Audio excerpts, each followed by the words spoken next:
কালেমা শাহাদাতের সাক্ষী দেবে ওই ব্যক্তিটা আর স্বাধীন থাকবে না, সঙ্গে সঙ্গে পরাধীন হয়ে যাবে। মুসলমান এত দুর্বল জাতি পৃথিবীতে আর কেউ নাই। মুসলমান দুর্বল, মুসলমানরা সবল নয়, এদের গায়ের ক্ষমতা কম, এরা হলো দুর্বল। এরই জন্যে মুসলমানের মূল্য বেশি, দাম বেশি। শুধু দুর্বল হওয়ার কারণে মুসলমানের দাম বেশি। বলে কেন কেন এরা দুর্বল? দেখেন এতগুলি মুসলমান আছেন, পশ্চিমবঙ্গের কথা বলছি, বিদেশের কথা বলছি না। কত মুসলমান দোকান করেছে, আর তার দোকানে আপনি যাবেন, মাল কিনবেন, কাগজে মালটা দিয়ে মুড়িয়ে দেবে, আপনাকে ধরিয়ে দেবে, মাল নিয়ে নেবেন, চলে যাবেন। কাগজ ব্যবহার করে, পেপার ব্যবহার করে। চায়ের দোকানে যান, বিস্কুট একটা চাবেন, কাগজে চাপিয়ে দিয়ে আপনাকে ধরিয়ে দেবে।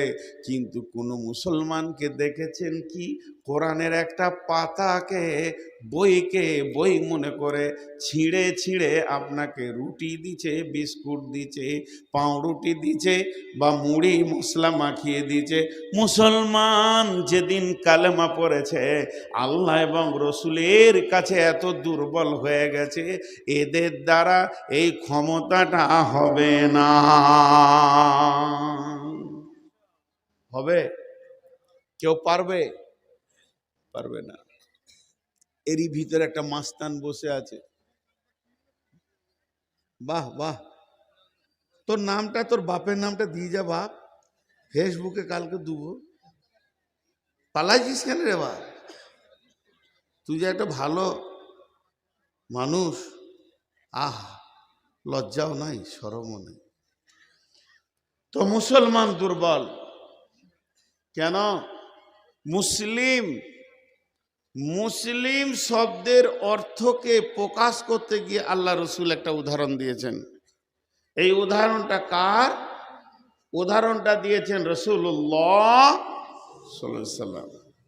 আল্লাহর নবী বলছেন, একটা উটকে নিয়ে এসো, ওই উটের মুখে লাগাম দিয়ে দাও, উটের নাকে এখানে ফুটো করে একটা দড়িকে ভরে দাও, এটাকে বলে লাগাম, এটাকে বলে নাকিল। এই দড়িগুলোকে এক জায়গায় করে একটা মানুষের হাতে ধরিয়ে দাও। মানুষটা হলো কত ওজন? 60 কেজি 70 কেজি। উটটা হলো 7 কুইন্টলের উট। কিন্তু যখনই ওই দড়িটা মানুষটার হাতে ধরিয়ে দেবেন, উটের একটা বিবেক আছে, বিবেচনা আছে, উটের একটা মগজ আছে, আর ওই মানুষটার একটা মগজ আছে, বিবেচনা আছে, বুদ্ধি আছে। উট সঙ্গে সঙ্গে বুঝে নিল আমার আর মূল্য নাই, আমার মগজের কোনো মূল্য নাই। যার হাতে আমার লাগাম, ও যদি সামনে ডাকে সামনে যাব, পেছনে ডাকলে পেছনে আসব, ডানে টানলে ডানে যাব, বামে টানলে বামে যাব। যখন মুসলমানরা কালেমা পড়ে নেয়, তখন মুসলমানের মূল্য শেষ হয়ে যায়, এ আল্লাহর গোলাম হয়ে যায়, রসুলের উম্মত হয়ে যায়। মা আতাকুমুর রাসূলু ফাখুযুহু ওয়া মা নাহাকুম আনহু ফান্তাহু। আল্লাহ তাবারাক ওয়া তাআলা যা বলছেন, নবীজি যা বলছেন, সেটা তুমি ধরো। আর নবীজি আর আল্লাহ যেটা মানা করছেন, এর বাইরে তোমার পা রাখা যাবে না। মুসলমান কোনোদিন স্বাধীন নয়। মুসলমান স্বাধীন?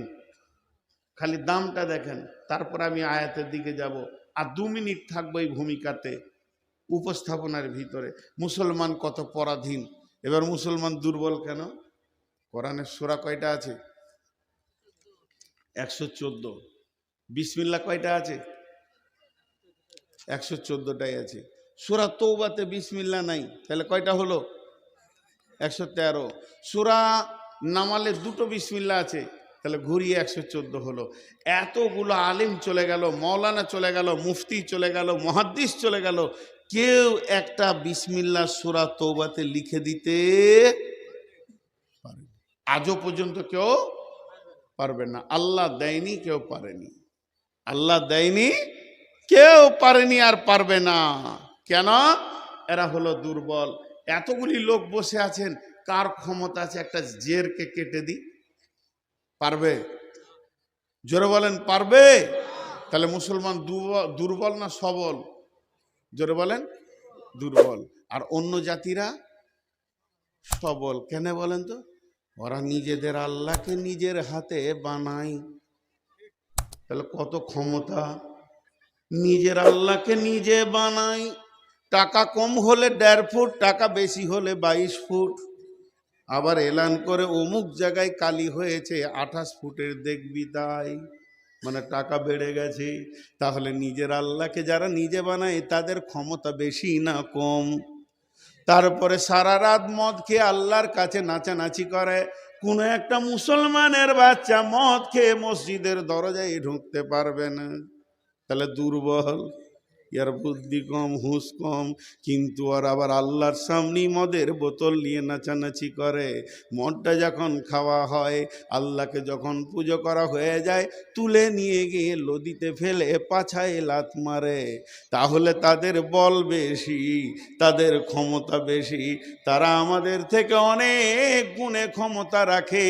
বন্ধুরে, দেবগ্রাম মোড়টা পার হয়ে যাবেন, বরগাছের নিচে আল্লাহর শপিং মল আছে।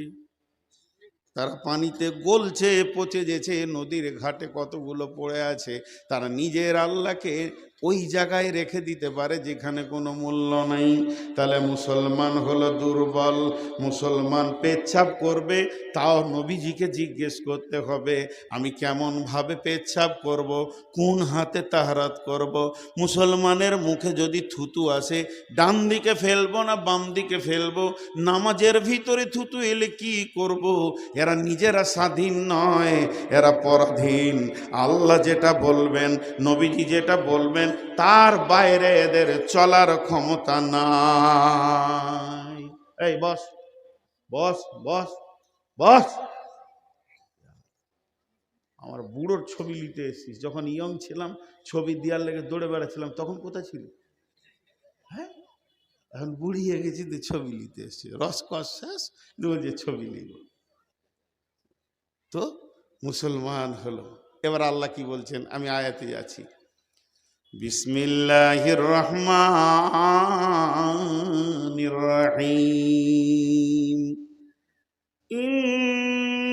ইন্নাল্লাহা আশতারা মিনাল মুমিনিনা আনফুসাহুম ওয়া আমওয়ালাহুম বিআন্না লাহুমুল জান্নাহ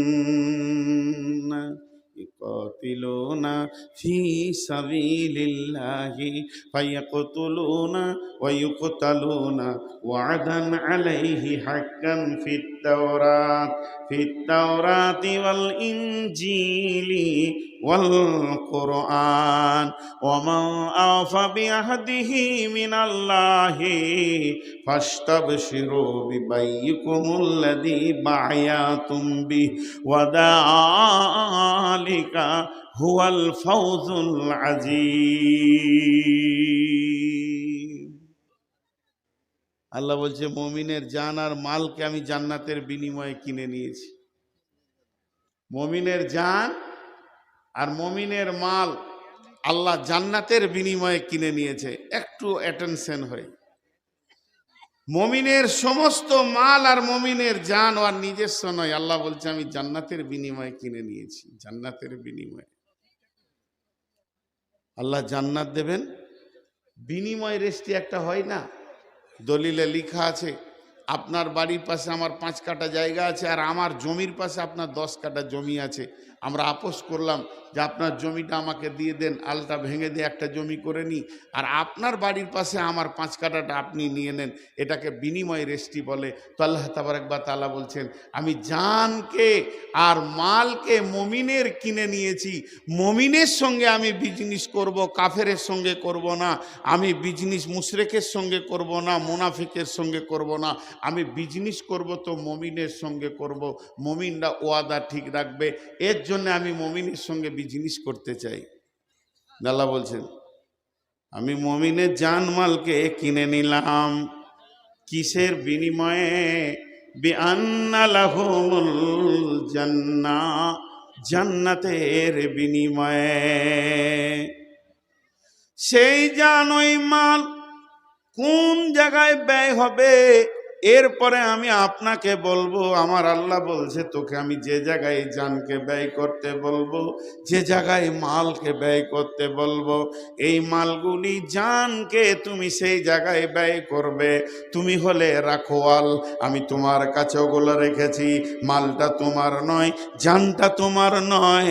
আমরা যতজন এখানে বসে আছি কেউ স্বাধীন নাই। কালকে আমি থাকার ইচ্ছা করছি, আল্লাহ বলছে না, তোকে তো আমি কিনে নিয়েছি, তুই চলে আয়, আল্লাহর হুকুমটাই হবে। আমি বলছি এখনো 20 বছর থাকবো, আল্লাহ বলছে তোকে মাত্র 6 মাস আমি রাখবো, ওটাই হবে।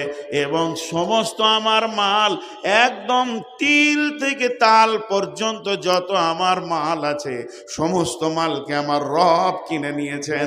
কিসের বিনিময়ে কিনেছেন? জান্নাতের বিনিময়ে কিনেছেন। আল্লাহ বলছে, তুই এক হাতে আমাকে তোর জান আর মাল দে, আর আমি আল্লাহ তোকে আর এক হাতে আমার জান্নাতকে তোর হাতে তুলে দিব।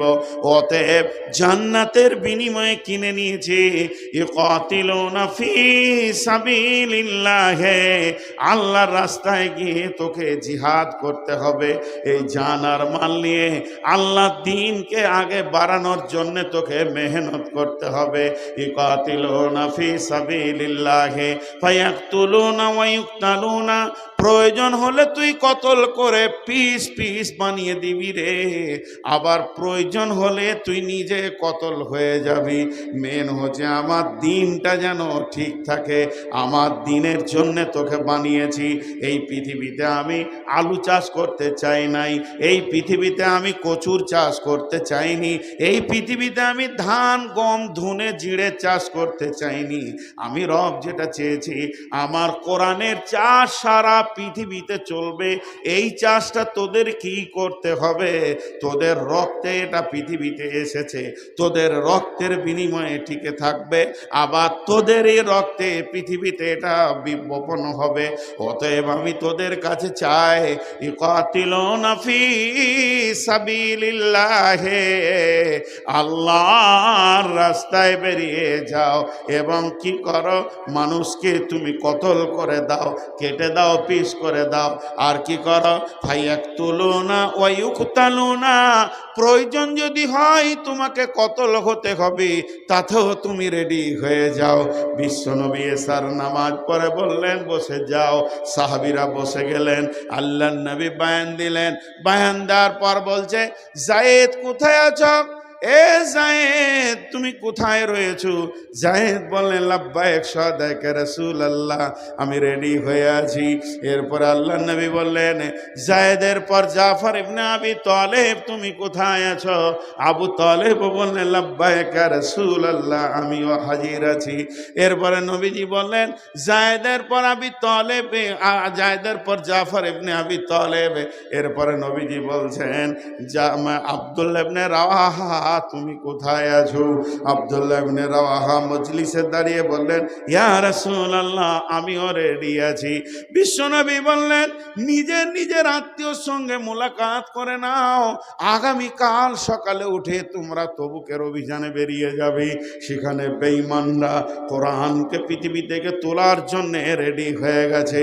আর তোমাদের বসে থাকা চলবে না, উঠো, তোমরা জাগো, মুসলিম জাগো, চলো ওই জায়গায় তোমাদের তোমাদেরকে পৌঁছাতে হবে। হযরতে যায়েদকে বললেন, যায়েদ, আমি তোমাকে প্রধান সেনাপতি করে পাঠালাম, তোমার পরে জাফর ইবনে আবি তালেব মুতার যুদ্ধে, তবুকের যুদ্ধে দ্বিতীয় সেনাপতি হবে। তখন যায়েদ বুঝে নিল, এই পৃথিবীতে আমি আর থাকবো না, আমি আর শ্বাস নিতে পারবো না, আমার রুজি শেষ হয়ে গেছে, পৃথিবী থেকে আমাকে আল্লাহর জন্যে পেয়ারা হয়ে চলে যেতে হবে, কোরআনের জন্যে দুনিয়া ছেড়ে দিতে হবে। বিশ্ব নবী বললেন, দ্বিতীয় সেনাপতি করলাম জাফর ইবনে আবি তালেব। জাফর ইবনে আবি তালেবের পর 3 নম্বর সেনাপতি করলাম আব্দুল্লাহ ইবনে রাওয়াহাকে। যখন এই কথা বলা, জাফর ইবনে আবি তালেব বুঝে নিলেন, আমার জীবনের শেষ ঘন্টা বেজে গেছে, আর আমি পৃথিবীর শান্তি নিব না, আর আমি পৃথিবীতে থাকব না, আমার যাওয়ার পালা পড়ে গেছে। এরপরে বিশ্বনবী বললেন, জাফর ইবনে আবি তালেব হবে তৃতীয় সেনাপতি, যুদ্ধের ময়দানে তোমরা চতুর্থ সেনাপতিটা তৈরি করে লিও। আমি তোমাদেরকে বলে দিলাম, আমি 3খানা বানিয়ে দিলাম। তখন জাফর ইবনে আবি তালেব বুঝে নিলেন, আমার জীবন শেষ হতে চলেছে, আর আমি পৃথিবীর বুকে থাকবো না, আমি চলে যাব। তারা তো পেছন টানেনি। আল্লাহ তাবারাক ওয়া তাআলা বলছেন, ইউকাতিলুনা ফি সাবিলিল্লাহি ফায়াকতুলুনা ওয়া ইকতালুনা। প্রয়োজন হলে তুমি গর্দন দিয়ে দাও, আবার প্রয়োজন হলে তুমি গর্দন নিয়ে নাও। জি, 3 জন সাহাবী গেলেন, যুদ্ধের মহড়া শুরু হয়ে গেল। প্রথম হযরতে যায়েদ যুদ্ধ পরিচালনা করতে লাগলেন। যুদ্ধের পরিচালনা করতে করতে কয়েকজন বেঈমানকে জাহান্নামের টিকিট দেওয়ার পর নিজে শাহাদাত বরণ করলেন। হযরতে জাফর ইবনে আবি তালেব ধরে গিয়ে ইসলামের পতাকাটা ধরে নিলেন। যেহেতু তাকে দ্বিতীয় সেনাপতি বানানো হয়েছে, বেঈমানরা ডান হাতটা কেটে দিল, বাম হাতে করে ধরেছেন, বাম হাতটা কেটে দিল, 2 পাই দিয়ে জড়িয়ে ধরেছেন, এরপরে দাঁত দিয়ে জড়িয়ে ধরেছে, 2টি পাকে কেটেছে। হযরতে উবাদা রাদিয়াল্লাহু তাআলা আনহু দেখছেন মানুষ নাই, কিন্তু ইসলামের পতাকা কেন মাটিতে পড়েনি, ওপর দিকে পথ করে উঠছে। দৌড়ে গিয়ে দেখছে কেউ নাই। হযরতে জাফর পতাকাটাকে দাঁত দিয়ে ধরে রেখেছে। উনি যখনই ধরে নিলেন, সঙ্গে সঙ্গে বললেন, ভাই উবাদা, আমার বিদায় সালামটা রসুলকে দিয়ে দেবে, আমি যেন জান্নাতের সেন পেয়েছি, বিদায় নিতে চলেছি। হযরতে জাফর চলে গেলেন। 3 নম্বর সেনাপতি আব্দুল্লাহ ইবনে রাওয়াহা দিনকে বাঁচানোর জন্য এগিয়ে চলে এলেন। তারা জানে আমাকে জান দিতে হবে, আমি মুসলমান, আল্লাহর কালামের জন্যে আমার জান দিতে হবে। তিনি ঝাঁপ দিয়ে এসে পৌঁছে গেলেন। বন্ধুরে আমার, তিনিও আল্লাহর পেয়ারা হয়ে চলে গেলেন। আল্লাহ তাবারাক ওয়া তাআলা এরই জন্যে বলছেন, ও বিলকুমারীর মুসলমান, তোদের জান আর তোদের মালকে আমি জান্নাতের বিনিময়ে কিনে নিয়েছি। মাথা ঠিক আছে? মানুষ পাগল হয় কি এরকম পাগল হয়? আমি জান্নাতের বিনিময়ে কিনে নিয়েছি। তাহলে চিন্তা করেন, আজকে আমরা জান মালকে কোথায় রেখেছি? আমরা ভাবছি আমার মাল। কে বলেছে আমার মাল? মাল তো আল্লাহর, আমি রাখোয়াল। মাল তো আল্লাহর, আমি রাখোয়াল। আমার কি কোনো ক্ষমতা আছে?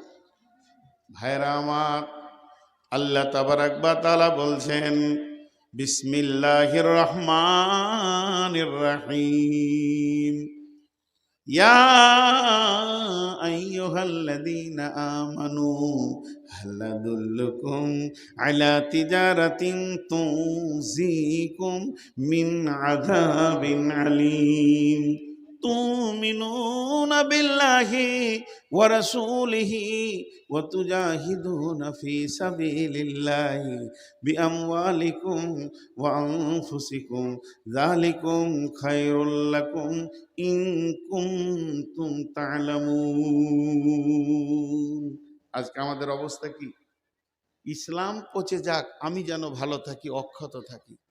হ্যাঁ, মাজ আর মুমাব্বাজ দুই ভাই। আমি কয়েকটা জিহাদের ছোট ছোট ঘটনা আপনাদের কাছে শোনাবো। মাজ আর মুমাব্বাজ দুই ভাই। জি, আল্লাহ নবীকে এসে বলছেন, ইয়া রাসূলুল্লাহ, আমাদেরকে জিহাদের পারমিশন দেওয়া হোক। ইয়া রাসূলুল্লাহ, ইয়া হাবিবাল্লাহ, আমাদেরকে জিহাদের পারমিশন দেওয়া হোক। বিশ্বনবী মসজিদে নববীতে একটা দাগ টেনে দিয়ে বললেন, যদি তোমরা এই দাগের বারাবার হও তবেই তোমাদেরকে নেওয়া যাবে। হযরতে মাস গিয়ে দেওয়ালে দাঁড়িয়ে গেলেন। এবার ও করেছে কি, দাগ থেকে নিচে হয়ে গেছে, কিন্তু গোড়ালিটাকে তুলে মাথাটাকে জোর করে তুলছে বুড়ো আঙুলের ওপরে ভর দিয়ে। আল্লাহ নবী নিজের দিকে তাকিয়ে হাসছেন, বলছে বলো এখন। উনি বলছেন, ইয়া রাসূলুল্লাহ, দাগের বারাবার হয়েছে কিনা? নবীজি বলেন, তুমি তো গোড়ালি তুলেছো, আচ্ছা ঠিক আছে, চলো, তোমার দিল বড় মজবুত আছে, কবুল। মুহাম্মদ বলছে, রাসূলুল্লাহ, ইয়া রাসূলুল্লাহ, মাছকে নিলেন, আমাকে যদি না নেন আমি তো একা পড়ে যাব, জান্নাতে চলে যাবে, এটা কেমন করে হয়? বিশ্বনবীকে তখন বলছেন, মুহাম্মদ, আপনি মাছকে নিলেন কেন? তখন বলে, আচ্ছা ঠিক আছে, তুমি আর একটু বড় হও, তোমাকে এর পরে তোমাকে একটা সুযোগ দেওয়া হবে। তখন মুহাম্মদ বলছেন, ইয়া রাসূলুল্লাহ, মাছকে বলেন আমার সঙ্গে লড়াই করবে, যদি ওকে তুলে আছাড় না মারতে পারি তাহলে আমাকে লিবেন না। বলে ঠিক আছে, তোমরা দুইজনে লড়াই করো, যে জিতবে তাকেই না হবে। মাছের গলাটাকে মুহাম্মদ ধরেছে, কানে কানে ফিস ফিস করে বলছে, ভাই তুই তো বড় ভাই, আমি হলাম ছোট ভাই, তুই আগে জান্নাতে চলে যাবি, আমি পেছনে পড়ে যাব, এটা কেমন করে হয়? তুই আমাকে ছেড়ে কেমন করে জান্নাতে থাকবি রে? একসঙ্গেই তো ঘোরাফেরা করি, তাহলে একটা কাজ কর, তুই আমাকে তুলে একটা আছাড় মেরে দে, তারপরে তুই সুযোগ দিবি, শরীরটা ঢিল করবি, আমি তুলে তোকে একটা আছাড় মারবো, তুই একবার আমাকে মারবি, তোকে একবার আমি মারবো। বিশ্বনবী কি ফাইসালা দেয় দেখব। ঘটনা তাই ঘটলো, মাছকে তুলে একটা আছাড় মারলো, পাল্টা মুহাম্মদ মাছকে ধরে একটা আছাড় মেরে দিয়েছে। দুইজন ধুলো মেখে দাঁড়িয়ে আছে। বিশ্বনবী বলছেন, চলো, তোমাদের দুইজন কি পারমিশন দেওয়া হলো? এবার তারা দুইজন কাঁধে তালোয়ার নিয়ে ওহুদের প্রান্তে চলে গেছে। ওহুদের প্রান্তে ঘুরতে ঘুরতে কাকে পাবো কাকে পাবো, দুই ভাই বলছে, আবু জাহেলকে দুনিয়া ছাড়াবো, রসুলকে বড় কষ্ট দিয়েছে আবু জাহেল। আমি মায়ের কাছে শুনেছি, আব্বার কাছে শুনেছি, আবু জাহেল বড় কষ্ট দিয়েছে। সাহাবীদের ভিতরে খুব ঘোরাঘুরি করছে। বড় সাহাবীরা বলছে, তোরা ছোট মানুষ, একটু চুপ থাক, এত বাড়াবাড়ি কেন? কাজের কাজ যখন শুরু হবে তখন দেখা যাবে। বলে, চাচা, আমাদের আর বাচক মানছে না, তর সইছে না, একবার আবু জাহেলকে দেখিয়ে দাও। এইভাবে গিয়ে জামার কোন ধরে টানছে, কার জামা ধরে টেনেছিলেন? আব্দুর রহমান ইবনে আওফের জামা ধরে টানছে। বলে, চাচা, আবু জাহেল কোনটা? বলে, আবু জাহেল কি করবি তোরা? জানিস কত বড় বীর, কি করবি তোরা? বলে, ওইটা কি খাবো, ছোটখাটো খাবো না। আল্লাহ যখন বলল, আব্দুর রহমান ইবনে আওফ বলছে, ওই যে ঘোড়ার ওপরে যে মাস্তানটা সিনা উঁচু করে বসে আছে, ওটা আবু জাহেল। দুইজন চলে গেল, একদম ওদের ভিড়ে ঢুকে গেল। এমনি করে নিচে থেকে বলছে, তুমি আবু জাহেল? বলে, হ্যাঁ আমি আবু জাহেল। সত্যি তুমি আবু জাহেল? বলে, হ্যাঁ আমি আবু জাহেল। কেয়ার করছে না, ছোট ছেলে তো, ওই লাগে আবু জাহেল তো গুরুত্ব দিচ্ছে। তুমি যে নবীজিকে মেরেছিলে সেই আবু জাহেল? বলে, হ্যাঁ আমি সেই আবু জাহেল। তুই যাকে খুঁজছিস আমি সেই আবু জাহেল। মাছ বলছে, তোকে আর লয়, মারলো, কোপ পায়ে গিয়ে কোপ পড়লো। তখন আবু জাহেল বুঝে নিয়েছে, ওরে বাবা, ছোট মরিচ হলে কি হবে, ঝাল তো অনেক বেশি রয়েছে দেখছি। মাঝের যখনই দাঁত পড়েছে, সঙ্গে সঙ্গে মুহাম্মদ আর একটা কোপ মেরেছে। আবু জাহেল ঘোড়া থেকে নিচে পড়ে গেল। যেই নিচে পড়ে গেল, বলে আর কি আর করা যাবে না। আবু জাহেল মাঝের এখানে একটা কোপ মারলো, হাতটা লটকে গেছে, সামান্য চামড়াতে আটকে আছে, এরকম লড়ছে। মাঝ কি করলো, এই হাতটা আমার ডিস্টার্ব করছে বলে পায়ে রেখে টেনে ছিঁড়ে দিয়ে এক হাতে দুই ভাই আবু জাহেলকে মাটিতে শুইয়ে দিল। কেউ কেউ বলে ওই অবস্থায় একজন বড় সাহাবী গিয়ে আবু জাহেলের দেহ থেকে মাথাটা আলাদা করে দিয়েছিলেন। কোনো ঐতিহাসিকবিদরা বলছেন না, মাজ আর মোমাব্বাজ দুইজন শিশুকে দিয়ে আল্লাহ আবু জাহেলের মতো মাস্তানটাকে কবরে শুইয়ে দিয়েছে। তার মানে কি, ইকাতিলুনা ফি সাবিলিল্লাহ, হে মুসলমান তোমরা জাগো, আল্লাহর জন্য জান দিতে হবে, একদিন আগে একদিন পরে। এত ভিজে বিড়াল হলে হবে না, তাহলে তোমরা লুটে লুটে সব চলে যাবে। আল্লাহ তাবারাক ওয়া তাআলা বললেন, তোদের জানকে আমি কিনে নিয়েছি, জান দিবি তো জান্নাতুল ফেরদাউস পেয়ে যাবি, কারণ জান্নাত তোদের জন্য অপেক্ষা করছে, হুর পরীরা তোদের জন্য গান গাইছে। হে মুজাহিদের দল, ফি সাবিলিল্লাহি বিআমওয়ালিহিম ওয়া আনফুসিহিম, আল্লাহ তাবারাক ওয়া তাআলা বলছেন আমি তোদের জান এবং মালকে কিনে নিয়েছি। হাজি ভাই একদম বিরক্ত হবেন না, বসেন বসেন বসেন। এমন কিছু শীত আসেনি, যথেষ্ট পরিমাণে এখন মানুষের শীত কমে গেছে। এ তো গেল একটা। জি, আল্লাহ তাবারাক ওয়া তাআলা কিয়ামতের মাঠে বিচার নেবেন। কেমন বিচার নেবেন? তুমি মাল কোথা খরচা করেছো আর জান কোথা খরচা করেছো। জান কোথা খরচা করতে হয় আমাদের জানা নাই, আর মাল কোথা খরচা করতে হয় এ জ্ঞানটাও আমাদের নাই। ছোট দুটি আরো ঘটনা আপনাদেরকে শোনাতে চাই, কিন্তু মানুষ ব্যাপক হারে উঠছে, কেন উঠছে বুঝতে পারছি না। আজকের বায়ান কি আপনাদের বিরক্ত লাগছে নাকি? তার জন্যে আজকের বায়ান খালি জিহাদের ওপরে বলবো, নিয়ত করে নিয়েছি, তাতে আপনাদের যতই বিরক্ত লাগুক।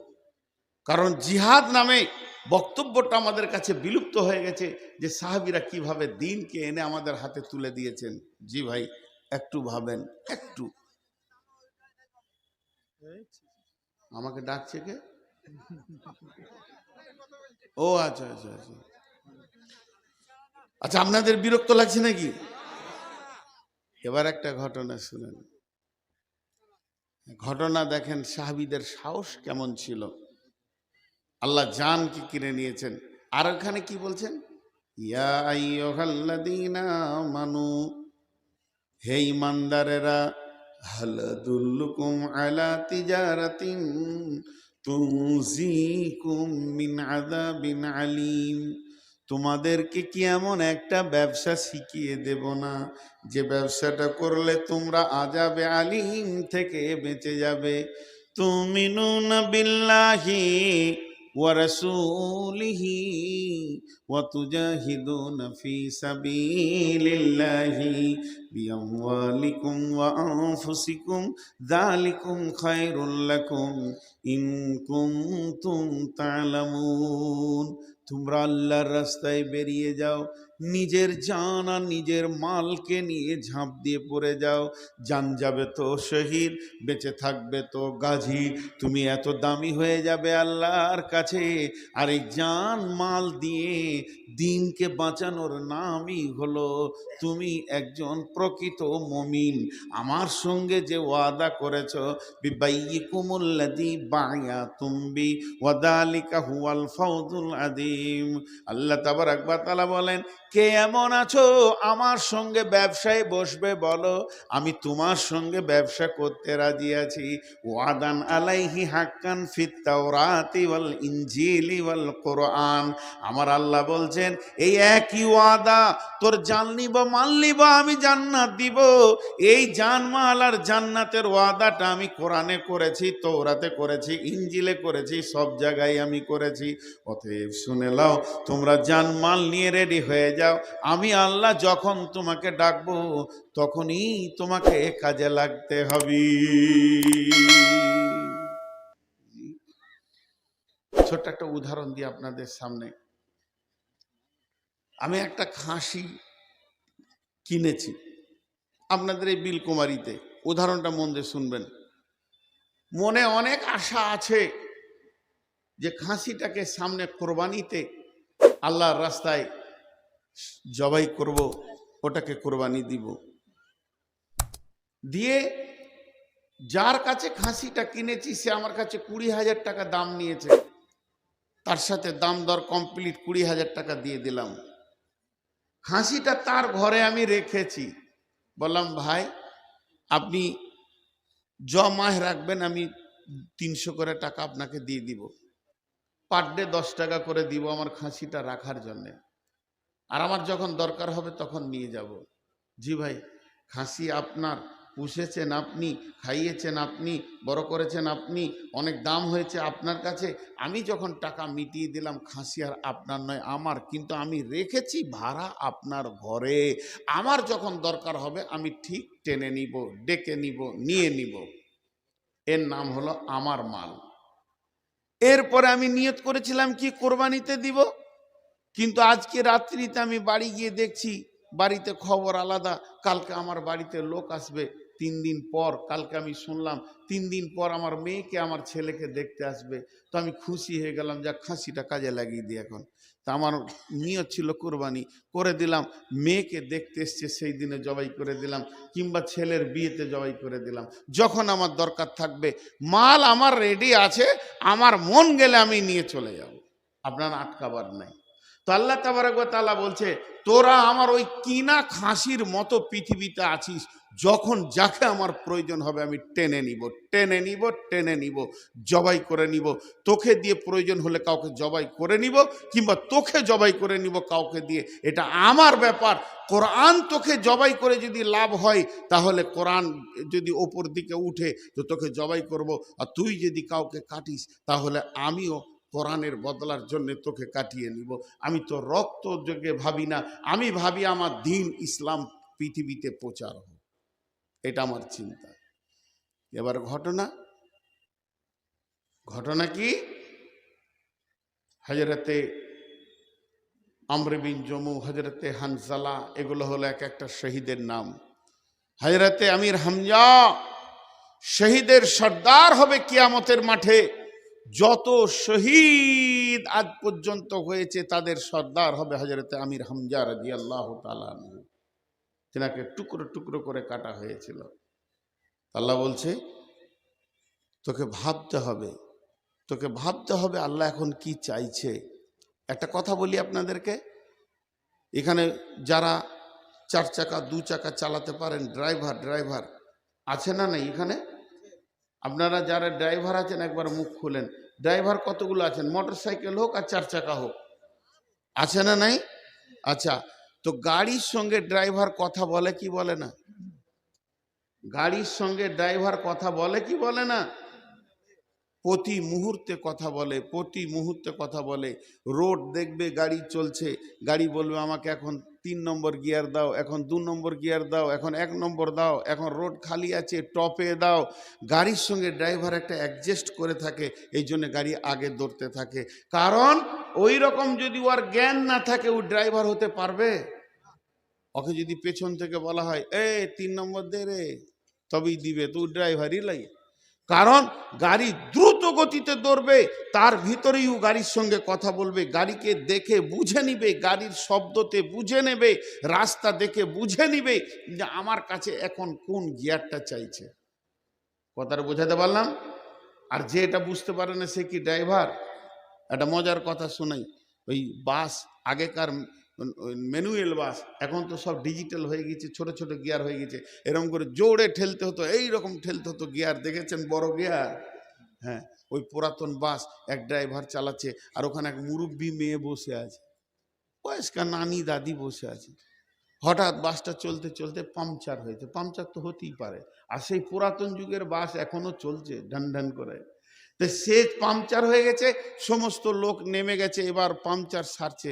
তখন ওই মুরব্বী মেয়েটা বলছে গাড়িটা তো খারাপ হবেই, গাড়িটা তো খারাপ হবেই, আমি তো দেখছি যখন থেকে চেপেছি খালি খুচুর খুচুর করছে, খুচুর খুচুর করছে। ওই খারাপ করলে গাড়িটাকে, বুঝতে পেরেছেন কিনা? আমি বুঝে ফেলেছি আসলে ও জানে না যে গিয়ার চাইছে গাড়ি। জি, সাহাবীরা ছিলেন দিনের গাড়ির গিয়ার চালানোর ড্রাইভার। সাহাবীরা কেমন ড্রাইভার ছিলেন?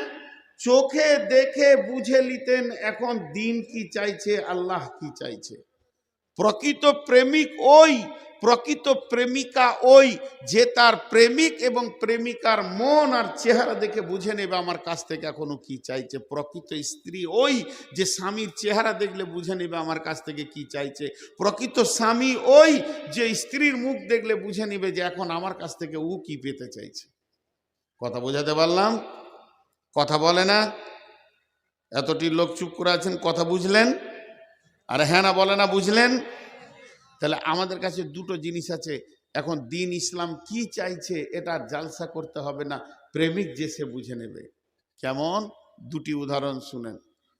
বিশ্বনবী ওহুদের যুদ্ধের দিন, বিশ্বনবী ওহুদের যুদ্ধের দিন বর্মা পরেছিলেন, লোহার জামা পরেছিলেন। লোহার জামা যেগুলো হয় দেখবেন হাজারদুয়ারিতে আছে, ওই লোহার জামা পরেছিলেন। গোটা শরীরটা তার ভারী হয়ে গেছিল। মাথায় একটা হেলমেট নিয়েছিলেন লোহার, এর জন্যে রসুলের ওজনটা অনেক বেশি হয়ে গেছিল। স্বাভাবিকতা থেকে বেশি হয়ে যাওয়ার কারণে রসুল চলাফেরা করছে, যুদ্ধ পরিচালনা করছে। কোন দিকে কাকে পাঠাবো, কোন দিক থেকে খবর নিব যে বেঈমানেরা কোথা রয়েছে, নানা রকম নবীজি চিন্তা করছেন। সামনে একটা উঁচু পাথর রয়েছে, বিশ্বনবী ভাবছেন এই পাথরে যদি আমি একবার উঠতে পাই, এই রাস্তাটা যদি আমি হাঁটতে পাই, তাহলে কাফেরদেরকে পরিলক্ষণ করে নেওয়া হবে তারা কোন জায়গায় কি অবস্থায় আছে। কিন্তু নবীজির শরীরটা এত ভারী হয়ে গেছে, স্বাভাবিক পাথরে উঠতে পারবে না। পাথরের কাছে যেছে আর আসছে। এই দৃশ্যটা কে দেখেছেন? কে দেখেছেন? কে দেখেছেন? হযরতে তালহা রাদিয়াল্লাহু তাআলা আনহু দেখেছেন। বিশ্বনবী তালহাকে ডাকেনি, বিশ্বনবী তালহার কাছে যুক্তি নেননি যে পাথরে কেমন করে উঠব। তার ব্রেন বলছে নিশ্চয়ই নবীজি পাথরটার উপরে উঠলে আমাদের দিনের অনেক লাভ হবে। তবে পাথরটাতে উঠতে গেলে কি করতে হবে? নিচে আর একটা ছোট পাথর লাগবে। এই নিচে যে ছোট পাথরটা লাগবে ওইটাতে পা দিলে তারপরে পাথরে উঠা যাবে। তাহলে এখন পাথর খুঁজে বেড়াও ময়দানে, কোথা খালি পাথর একটা পড়ে আছে সেটাকে তুলে নিয়ে এসো, তারপরে ওখানে দাও। কিন্তু বন্ধুরে, তালহা না তা করে তালহা কি করলেন? দৌড়ে গিয়ে ওই বড় পাথরটার নিচে শুয়ে গেলেন। আর শুয়ে গিয়ে বললেন, ইয়া রাসূলুল্লাহ, আপনি আমার বুকে পা দিয়ে উঠে যান, আমি আপনার জন্য সিঁড়ি হয়ে গেলাম। যেই বিশ্বনবী শুয়ে গেলেন আর আল্লাহ হযরতে তালহা শুয়ে গেলেন, আর বিশ্বনবী তালহার বুকে পা রেখে পাথরটাতে উঠলেন। আর তখনই নবীজির মুখ থেকে বের হলো, তালহা রে, তুমি নিজের জন্য জান্নাতকে ওয়াজিব করে নিলে। চিন্তা করেন, তালহা বুঝে ফেলেছিল যে এখন আমাকে শুতে হবে। তারপরে কি হলো? হযরতে তালহা মহড়ায় ঘুরে বেড়াচ্ছে, বিশ্ব নবীকে খেয়াল করে রেখেছে কোন দিকে যেছে না যেছে। এমন সময় পেছন দিকে ঘুরে দেখে রোমান পাহাড়, সেই পাহাড়ে বেঈমানেরা চলে এসেছে। বড় বড় তীর আর বর্ষাকে বিশ্ব নবীকে লক্ষ্য করে রেডি করে ফেলেছে। রসুলের দিকে খেয়াল করতে পারেনি। হযরতে তালহা রসুলকে এইভাবে ধরে নিয়ে পেছন দিকে একটা গর্তের মধ্যে ভরে দিলেন। আর গর্তের মধ্যে ভরে দিয়ে সামনে দাঁড়িয়ে গেলেন আর বললেন, ইয়া রাসূলুল্লাহ, আমি তালহা যতক্ষণ আছি আপনি গর্ত থেকে বের হবেন না। এবার একটার পর একটা বুকে তীর নিতে শুরু করলো। একটা, দুটো, তিনটে, চারটা করতে করতে 180 খানা তীর হযরতে তালহা নিজের বুকে নিলেন। বন্ধুরে আমার, তালহা ঢলে পড়ে গেল, রক্তের বৃষ্টি বয়েছে। এমন সময় কোন কুখ্যাত বেঈমানের পাথর এসে নবীজির হেলমেটকে ফাটিয়ে দিয়ে দাঁত দুটি ভেঙে দিলেন। রসুলের দাঁত পড়ে গেল, রসুলও বেহুশ হয়ে গেলেন। যখন রসুল বেহুশ হয়ে গেলেন, হযরতে আলী ঢালে করে পানি আনছেন, রসুলের মাথাতে দিয়ে হুঁশ ফেরাবেন। শুধু তাই নয়, এদিকে হযরতে ফাতিমা খেজুর গাছের পাতাকে গোঁড়া করছেন। গোঁড়া করে করে ক্ষত জায়গায় লাগানোর জন্য রেডি হয়ে গেছেন। চারিদিকে কাজ চলছে, মুনাফিকরা হই করে দিল নবী নাই, নবী মুহাম্মদ মারা গেছে, পৃথিবী থেকে চলে গেছে, নবী আর নাই। এই বলে তারা ময়দান ছেড়ে দিল। হযরত আলী বাঘের কণ্ঠে এত জোর চিৎকার করলো, রে মদিনাবাসী তোমরা কান করে শুনে নাও, নবী মুহাম্মদ সাল্লাল্লাহু আলাইহি সাল্লাম এখনো জীবিত আছি। ভাইরা আমার, তারা জানতো যে এখন কি লাগবে। খন্দকের দিন বিশ্বনবী তাবুতে রয়েছেন। হযরতে সাদ বিন মাজ রাদিয়াল্লাহু তাআলা আনহু এতগুলি তলোয়ারকে একসঙ্গে বেঁধে নিয়েছে, রসুলের সিকিউরিটি হয়ে গেলেন। এবং যখন তলোয়ারটা নামালেন, গভীর অন্ধকার, সনসন সনসন বাতাস বইছে, হাড় কাঁপানো, এদিকে বৃষ্টি হয়েছে, বিজলিও বইছে। ওই অবস্থায় তার যখন তলোয়ারটা হযরতে সাদ বিন মাজ রাখলেন, ঝানাক করে শব্দ উঠল। বিশ্বনবী তাবুর বাইরে থেকে, সাইড থেকে বলছে, কে গো, সাদ নাকি? বলে, হ্যাঁ আমি সাদ, হাজির হয়ে গেছি। নবীজি বললেন, সাদ রে, অতগুলি তালোয়ারের শব্দ উঠলো, ওগুলো কি তালোয়ার? বলেছি হ্যাঁ। তখন সাদ বলছেন, ইয়া রাসূলুল্লাহ, আমার মতো লাখো সাদের থেকে একটা নবী মুহাম্মদের প্রাণের দাম অনেক বেশি। নবীজি গো, আমি সারা রাত আপনার সিকিউরিটি হওয়ার জন্য চলে এসেছি, কোনো বেঈমানকে আপনার তাবুর কাছে আসতে দিব না। নবীজি বলেন, নীরে সাদায়, আমার তাবুতে এসে তুই সিকিউরিটির কাজ কর। তাদের বিবেকের চেতনা ছিল, এখন আমার কাজের দরকার কি? কারো যদি বিবেক না খুলে